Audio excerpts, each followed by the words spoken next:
Vamos a tratar de continuar. Habíamos dicho que nos quedaba pendiente, estábamos trabajando sobre primera atómica freudiana, ¿sí? Sobre esta primera idea de Freud de planteo del aparato psíquico, y habíamos dicho que nos quedaba pendiente para hoy el tema del retorno de lo reprimido, es decir, cómo vuelve esto que vuelve desde el inconsciente, ¿sí?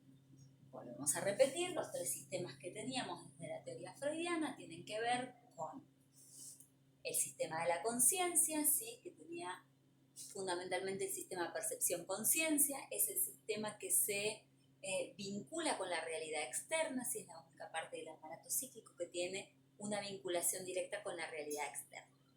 Por otro lado teníamos el sistema preconsciente, donde recuerdan la información podía volver a la conciencia en el momento que uno lo requiriera, ¿sí?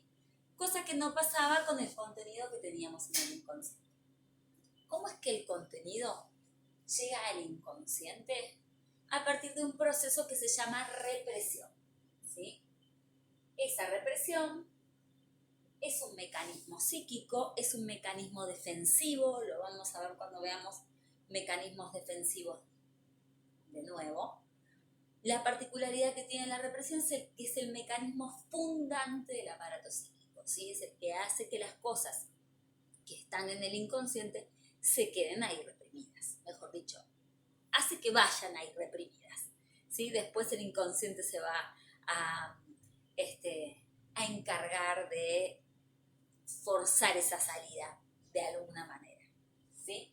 ¿Qué es lo que ocurre? Cuando uno atraviesa una vivencia, ¿sí? A la que Freud llama representante, ¿sí? Una situación X, cualquiera sea, esa vivencia está acompañada siempre por un afecto. ¿Qué significa esto? Que cuando nosotros pasamos por una situación, como puede ser, por ejemplo, un accidente, ese accidente causa algo en nosotros, nos provoca algo, se acompaña con un sentimiento de angustia, con un sentimiento de temor, con un sentimiento de adrenalina, sí, con un montón de cosas. Esa vivencia está cargada con esos afectos. ¿Qué es lo que hace la represión? De alguna manera esa represión hace que este representante, ¿sí? Que es el recuerdo de la situación en sí, pueda ir a parar ahí. Entonces sí, cuando yo tenía 7 años tuvimos un accidente, mi papá estuvo 3 meses internado, pero lo cuento como si nada, lo cuento desafectivizado, lo cuento sin esto otro que tiene que ver con el afecto.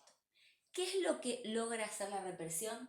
Escinde, divide, separa el representante, que es la situación en sí, del afecto, que es lo que yo sentí en ese momento, ¿sí? Entonces, la situación vivida, el recuerdo, va para el preconsciente y yo lo puedo recordar, pero el afecto, ¿dónde puede ir a parar? El afecto va a parar al inconsciente, ¿sí? Va a parar al inconsciente, a esos deseos reprimidos, y va a quedarse allí, y desde allí es donde va a retornar. Vuelve, por ejemplo, disfrazado en forma de sueños de angustia, ¿sí? ¿Cómo salían las cosas? Como formaciones del inconsciente. En este caso, esa formación del inconsciente puede ser, por ejemplo, un sueño de angustia, ¿sí? Ese sueño en realidad lo que nos trae, nos despertamos desesperados, con una angustia terrible, incluso llorando, ¿sí? Porque en el sueño, si bien uno separa lo psíquico de lo motor, no debería moverse mientras duerme, aunque a alguna gente le pasa, no debería hablar mientras duerme, aunque a alguna gente le pasa, eso es muy peligroso.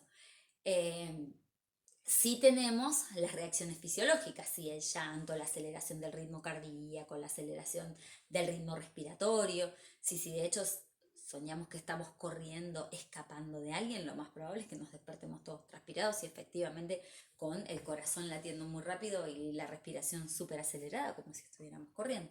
Si lloramos en el sueño, es altamente probable que lloremos mientras estamos dormidos, ¿sí? Entonces, lo que retorna, lo que vuelve, es esa angustia, es esa sensación displacentera, esa sensación difícil de tramitar, ¿sí? Eso es lo que retorna en el sueño de angustia, ¿sí? Ahora vamos a ver un caso con el que ustedes van a trabajar, ¿sí?